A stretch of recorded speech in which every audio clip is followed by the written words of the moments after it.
प्यारे विद्यार्थियों नमस्कार। स्वागत है आप सभी का आपके अपने YouTube चैनल आरपी स्टडी में। तो आज हम दोस्तों राजस्थान चतुर्थ श्रेणी कर्मचारी के लिए राजस्थान जीके के इंपॉर्टेंट क्वेश्चन देखने वाले हैं। आपको पता है कि आपकी परीक्षा बहुत नजदीक आ चुकी है और राजस्थान जीके का कहीं ना कहीं बहुत अधिक वेटेज दोस्तों आपको मिलने वाला है। अगर आपका राजस्थान जीके स्ट्रॉन्ग है तो इसमें दोस्तों आपके नंबर आने के चांस है वो बढ़ जाते हैं, ठीक है ना। तो आज हम देखने वाले हैं कि आपकी परीक्षा में राजस्थान जीके से किस टाइप से क्वेश्चन आने वाले हैं और कौन कौन से प्रश्न इंपॉर्टेंट रहेंगे।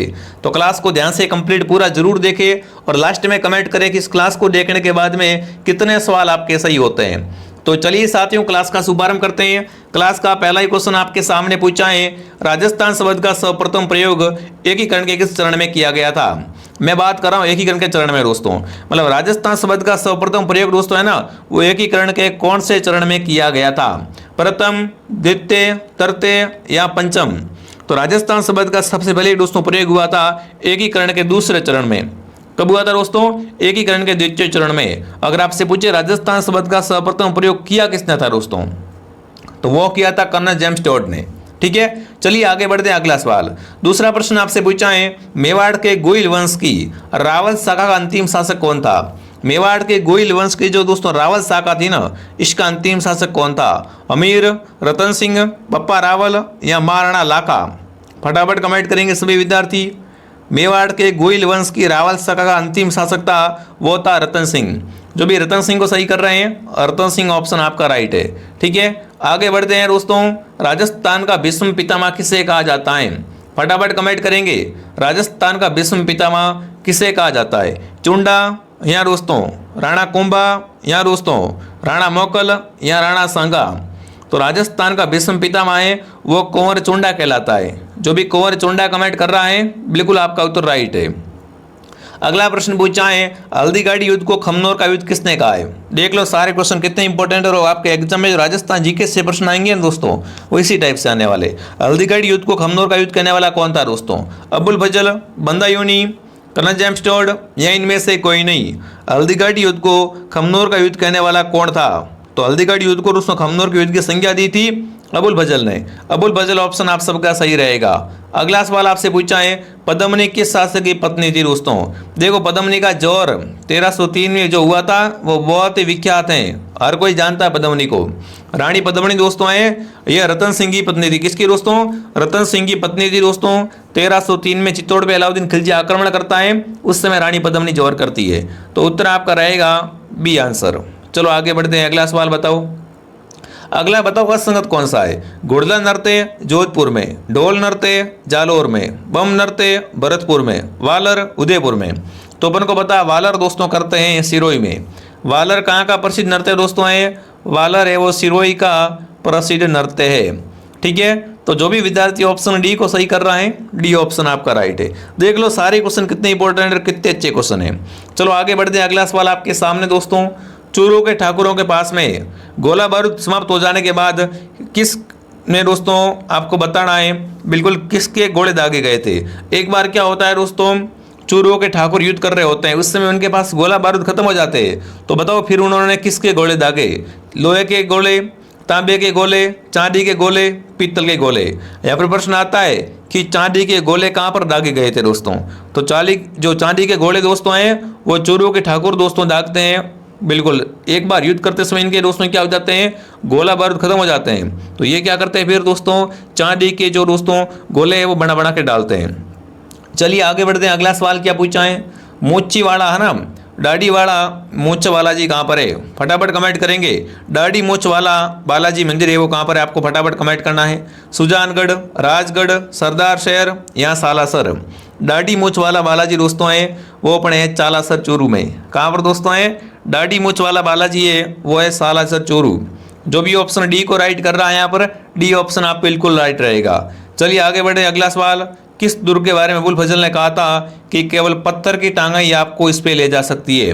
फटाफट कमेंट करेंगे साथियों, अबुल फजल ने किस दुर्ग के बारे में कहा था कि इतना ऊंचा है कि इस पर दोस्तों चढ़ने के लिए आपके पास क्या होनी चाहिए, पत्थर की टांगे होनी चाहिए।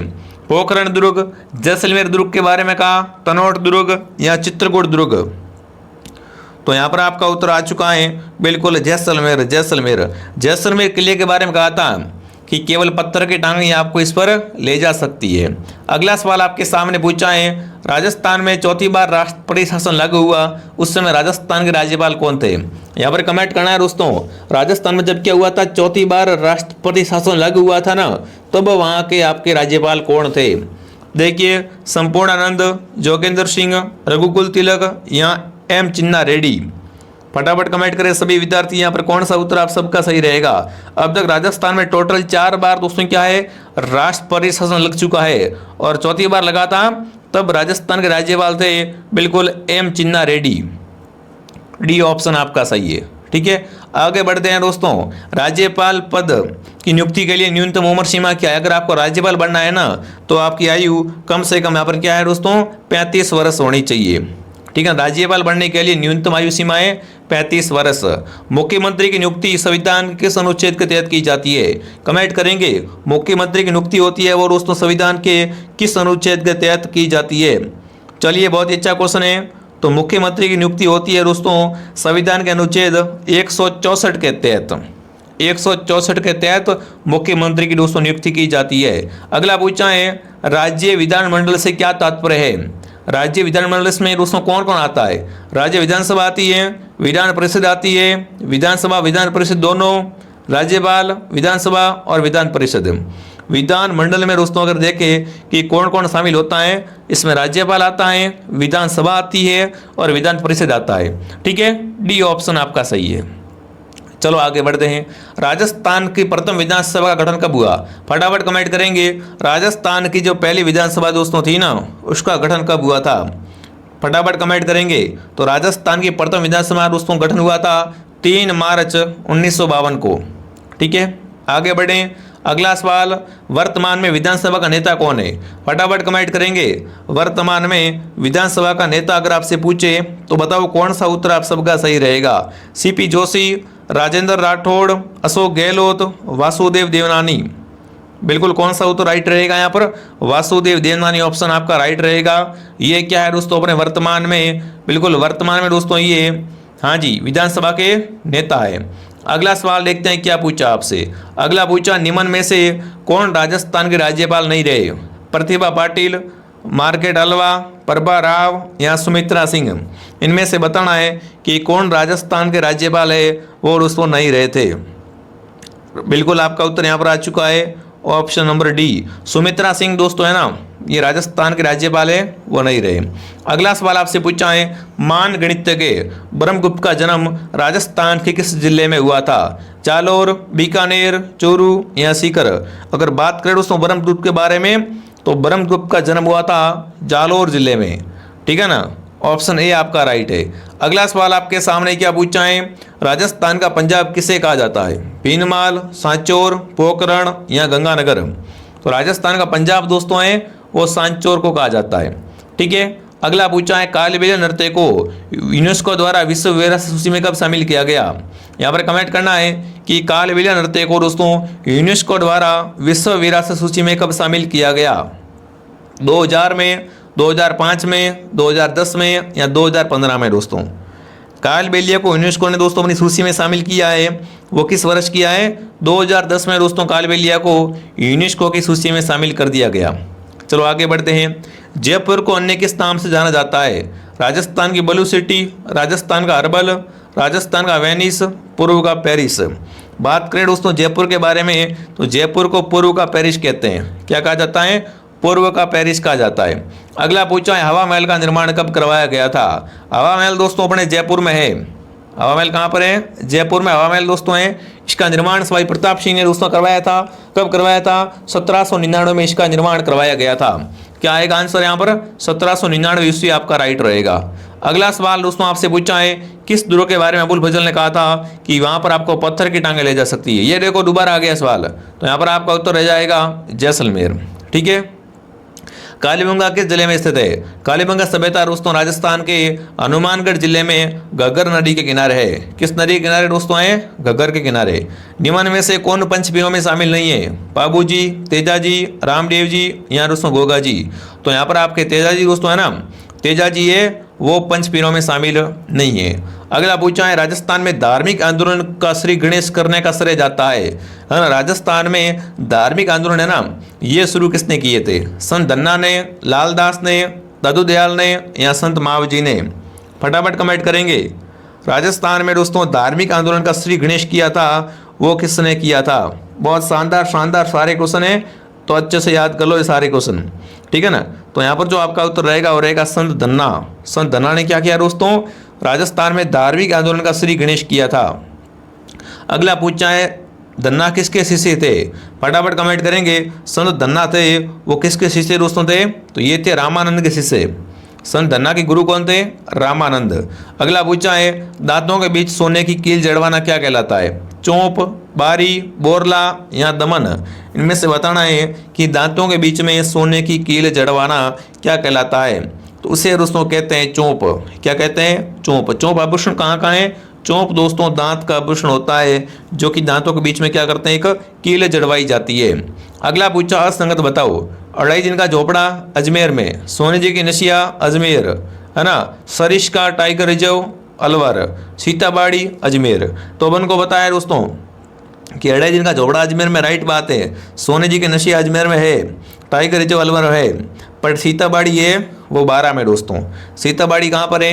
12 जिले में है। तो जो भी ऑप्शन डी को सही कर रहा है, डी बिल्कुल आपका राइट है। अगला प्रश्न आपसे पूछा कौन सा असंगत है?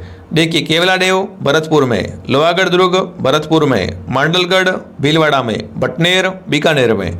फटाफट कमेंट करना असंगत कौन सा है। तो अपन को पता है भटनेर दुर्ग है वो हनुमानगढ़ में है, बीकानेर में नहीं है। भटनेर कहाँ पर है? हनुमानगढ़ में साथियों। दोस्तों आगे बढ़ने से पहले रक्षाबंधन में स्पेशल ऑफर चल रहा है। जो भी विद्यार्थी चतुर्थ श्रेणी की तैयारी कर रहे हैं, चतुर्थ श्रेणी का पूरा कोर्स मात्र आपको 449 रुपये में मिलने वाला है, जिसमें सारी सब्जेक्ट की वीडियो क्लासेज प्लस आपको PDF मिल जाएगी, ठीक है। और जो विद्यार्थी राजस्थान हाईकोर्ट की तैयारी कर रहे हैं, हाईकोर्ट पियून वाले, उनको पूरा कोर्स 288 में मिलने वाला है। तो इसने भी दोस्तों कोर्स ज्वाइन नहीं किया है, रक्षाबंधन के स्पेशल ऑफर पर आप इस सारे कोर्सों में दोस्तों ज्वाइन कर सकते हो बढ़िया तरीके से और घर बैठे तैयारी कर सकते हो, ठीक है। चलिए आगे बढ़ते हैं। अगला सवाल आपके सामने क्या पूछा है? असंगत कौन सा है? मंडावा है, सीकर, विजय स्तंभ चित्तौड़गढ़, मंचकुंड धौलपुर, 84 खंभों की छतरी बूंदी में। तो यहाँ पर बताओ कि कौन सा असंगत है? असंगत दोस्तों है ना, मंडावा है वो सीकर में नहीं है। जो भी ऑप्शन ए को सही कर रहा है, ए सही है। अगला असंगत कौन सा है? बौद्ध गुफाएं चित्तौड़गढ़ में, पटुओं की हवेली जैसलमेर में, सूंधा माता जालोर में, सरगासूली जयपुर। तो बिल्कुल यहाँ पर दोस्तों देखें कि कौन सा असंगत है। तो बौद्ध गुफा है वो चित्तौड़गढ़ में नहीं है। जो भी ऑप्शन ए को सही कर रहे हैं, वेरी गुड। अगला पूछा असंगत कौन सा है? नागदा उदयपुर, सुंदरी कोटी टोंक, देलवाड़ा जैन मंदिर सिरोही, राष्ट्रीय ऊष्ट अनुसंधान जोधपुर। तो देखो ऐसे ऐसे क्वेश्चन में क्या होता है, आपके 4 क्वेश्चन एक साथ कवर हो रहे हैं, ठीक है। तो यहाँ पर आपको पता है कि राष्ट्रीय ऊष्ट अनुसंधान केंद्र है वो जोड़बीड़ बीकानेर में। कहाँ पर है? जोड़बीड़ बीकानेर में है। तो असंगत कौन सा हो जाएगा? डी ऑप्शन असंगत हो जाएगा। अगला है राजस्थान का उत्तर से दक्षिण का विस्तार कितना है?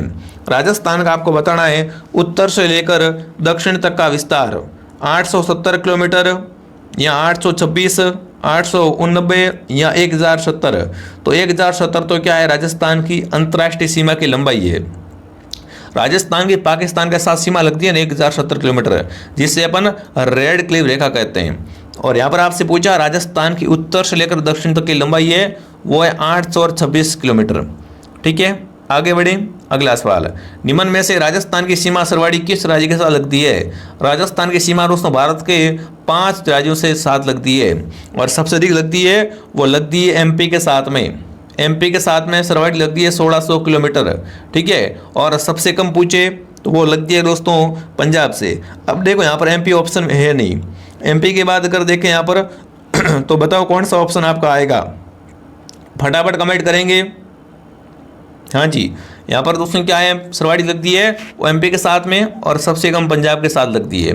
अगला पूछा दोस्तों आपसे राजस्थान की कुल अंतर्राज्यीय सीमा की लंबाई कितनी है? अगर अब की बार क्या पूछा आपसे? अंतर्राज्यीय सीमा का पूछा है।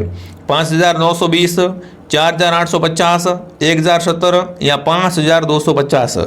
राजस्थान की कुल अंतर्राज्यीय सीमा की लंबाई है वो है दोस्तों 4850। मतलब 4,850 किलोमीटर है वो राजस्थान की अंतर्राज्यीय सीमा है। निम्न में से 500 से अधिक जनघनत्व वाले जिले, 500 से अधिक दोस्तों जनघनत्व वाले जिले कौन कौन से हैं? फटाफट कमेंट करो सभी विद्यार्थी, बिल्कुल फटाफट कमेंट करेंगे। देखो एक पीछे क्वेश्चन किया है इसमें, हाँ मैंने आपको बताया नहीं। यहाँ पर देखो ऑप्शन में दोस्तों है ना, मध्य प्रदेश नहीं है तो मध्य प्रदेश के बाद हरियाणा की लगती है, तो आप हरियाणा को सही कर सकते हो, ठीक है। हाँ चलो यहाँ पर आप फटाफट कमेंट करो कि 500 से अधिक जनघनत्व वाले जिले कौन कौन से हैं। जहाँ पर क्या हो दोस्तों 500 से अधिक जनघनत्व हो तो वो है जयपुर और भरतपुर। क्या आएगा यहाँ पर? जयपुर भरतपुर। राज्यपाल को शपथ कौन दिलवाता है? राष्ट्रपति, प्रधानमंत्री, मुख्यमंत्री, मुख्य न्यायाधीश। देखिए यहाँ पर अगर बात करें राज्यपाल को शपथ कौन दिलाता है, राज्यपाल को शपथ दिलवाने का काम करता है दोस्तों, वो करता है मुख्य न्यायाधीश। डी आपका सही है। अगला प्रश्न पूछा है, निम्न में से किसे पूर्व मुख्यमंत्री को आधुनिक राजस्थान का निर्माता कहा जाता है ना। इनमें से बताना है कि राजस्थान में आपको बताना है आधुनिक राजस्थान का निर्माता है वो किस मुख्यमंत्री को कहा जाता है, तो वो है मोहनलाल सुखाड़िया। मोहनलाल सुखाड़िया पूर्व मुख्यमंत्री दोस्तों हैं, इनको राजस्थान में क्या कहते हैं? आधुनिक राजस्थान का निर्माता कहते हैं। अगला पूछा, राज प्रशस्ति क्या है? शिलालेख है, तांबे का पत्ता, सिक्का या ग्रह अवशेष। राज प्रशस्ति दोस्तों है ये एक तरीके का क्या हो जाएगा, तो ये एक है शिलालेख दोस्तों। क्या है? एक तरीके की शिलालेख है। अगला देखिए दोस्तों आगे बढ़ते हैं। अगला पूछा है, धारी संस्कार राजस्थान की किस जनजाति में प्रचलित है? धारी संस्कार का संबंध दोस्तों किससे हो जाएगा? आगे बढ़ते हैं अगला सवाल आपके सामने।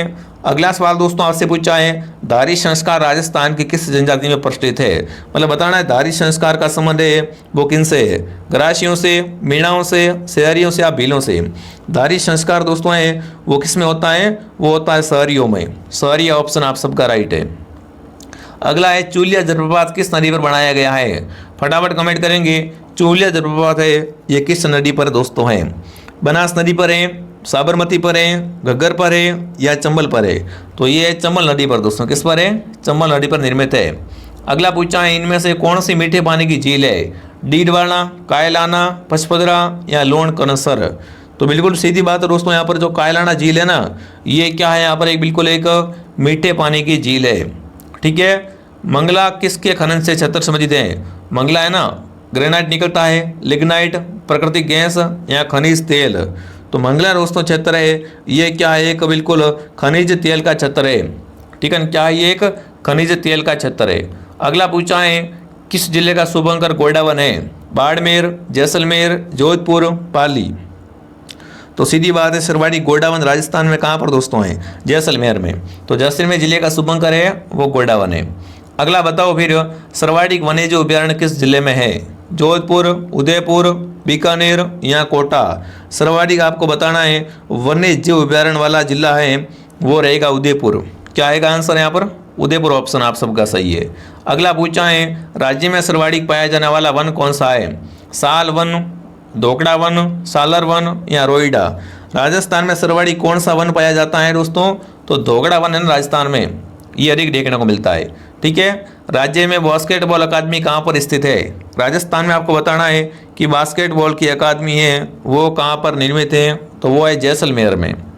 आगे बढ़ते हैं, करक रेखा को 2 बार पार करने वाली नदी कौन सी है? बताओ भाई, करक रेखा को 2 बार पार करती है वो नदी है माई दोस्तों।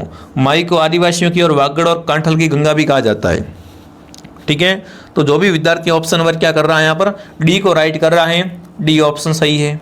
अगला पूछा है, सूर्य की सर्वाधिक तिरछी किरणें किस जिले पे पड़ती है? सूर्य की सर्वाधिक तिरछी किरणें किस जिले पे पड़ती है दोस्तों? ये आपको बताना है। बहुत ही शानदार क्वेश्चन दोस्तों आपसे पूछा है। तो ये पड़ती है गंगानगर पर। गंगानगर पे सीधी पड़ती है, बट मैं आपसे क्या पूछ रहा हूँ यहाँ पर? तिरछी का पूछ रहा हूँ, बिल्कुल है ना। तो यहाँ पर आपका उत्तर रहेगा वो और बिल्कुल रह जाएगा गंगानगर, ठीक है। ऑप्शन सी आपका राइट रहेगा दोस्तों। तो यहाँ पर आप कमेंट करें कि दोस्तों आपकी इस क्लास में से कितने क्वेश्चन राइट हुए। बाकी राजस्थान जीके के ऐसे क्वेश्चन दोस्तों करवाते रहेंगे। पूरा मॉडल पेपर भी बहुत जल्द में लेके आने वाला हूँ आपके बीच में। जिसने भी कोर्स परचेस नहीं किया है तो कोर्स आप आरपी स्टडी ऐप को डाउनलोड करके वहाँ से ज्वाइन कर सकते हो। मैं आपको मिलता हूँ नेक्स्ट क्लास में दोस्तों। जय हिंद, जय भारत।